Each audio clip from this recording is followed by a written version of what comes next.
ከመሄድህ በፊት እደርሳለሁ ያላት 12 ሰዓት ላይ ነበር። 12:17 ሲል ቴክስት ላከችለት። የት ነህ? እየመጣሁ ነው፣ መንገዱ የሌለ ተዘጋግቷል ብሎ መለሰላት።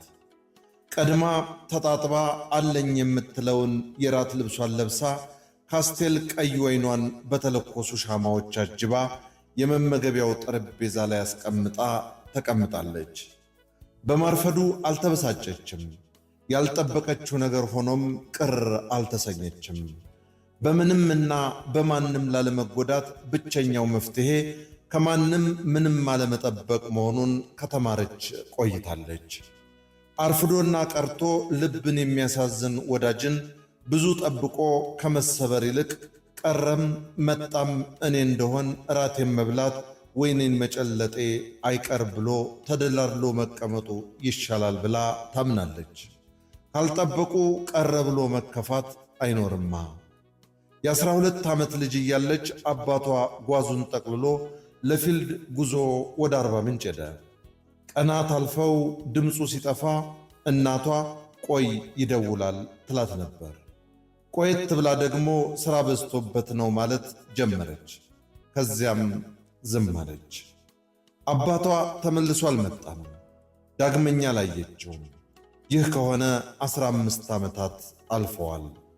ሶፋው ላይ የተቀመጠውን የቀልደኛው ቻንድለር ቢንግ ምስል ደረቱ ላይ የተለጠፈበት ጥቁር ባለኮፍያ ሹራቡን አነሳች። ጥሎት ከሄደ ሰነባብቷል፣ ግን አሁንም እሱን ይሸታል። በርካታ ደህና አድርጋ አጣጠፈችው። ከዚያ ደግሞ ከሹራቡ ጋር ጥሎት የሄደውን የስልክ ቻርጀሩንና ማንበብ አለብሽ ብሎ ያመጣላትን እምባና ኩነኔ የሚል ርዕስ ያለው መጽሐፍ ካሉበት አነሳሳች። ባለፈው ሳምንት አብረው አድረው ቁርስ እየበሉ ከሰሞኑ ሥራ ስለሚበዛብኝ ቶሎ ላንገናኝ እንችላለን፣ ለነገሩ እኛም እኮ በጣም አጋጋል ነው፣ ገና ካሁኑ በሳምንት 2 አብሮ ማደር ምናምን ትንሽ የፈጠን አይመስልሽም ብሏት ነበር። እንዲህ ሲላት ዝም ብላ አየችው። ዝምታዋ ሲጨንቀው ማለቴ የአቻኮሉት ነገር ጥሩ አይደለም ብዬ ነው፣ ረጋ ብንል አይሻልም ብሎ ጨመረ። በፍጹም መረጋጋት ልክ ነህ፣ እኔም እስማማለሁ አለችው። በመልሷ እፎይታ እንዳገኘ ሁሉ በረጅሙ ተነፈሰና ፈገግ አለ። ሰዓቱ 12:44 ሲል የሰበሰበቻቸው ዕቃዎቹን ኩርቱ ፌስታል ውስጥ ጨመረች። 12:58 ሲሆን ፌስታሉን ይዛ ከኮንዶሚኒየም ቤቷ ወጣችና ደረጃዎቹን ወርዳ ወደ ግቢው ዋና በር አመራች። ከሰፈሯ ሳትርቅ አጠር ያለ የእግር ጉዞ አደረገች።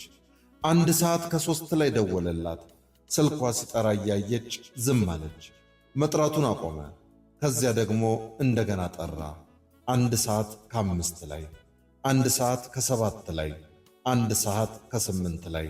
ከዚያ ቴክስት ላከላት። ሄይ የት ነሽ? ደርሼ ባንኳኳ የሚከፍትልኝ አጣሁ።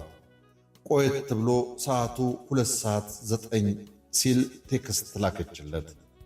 እኔ ጋር ትታቸው የሄድካቸውን ዕቃዎችህን በሙሉ በፌስታል አድርጌ ፌሰል ሱቅ አስቀምጬልሃለሁ። ነገሮችን ላቅለልልህ ብዬ ነው። ያው ፍላጎትህ ስለገባኝ አፍ አውጥተህ ልሂድ ከማለት በፊት እንድትሄድ ፈቅጄልሃለሁ። በምሬት አልነበረም እንዲህ አለችው።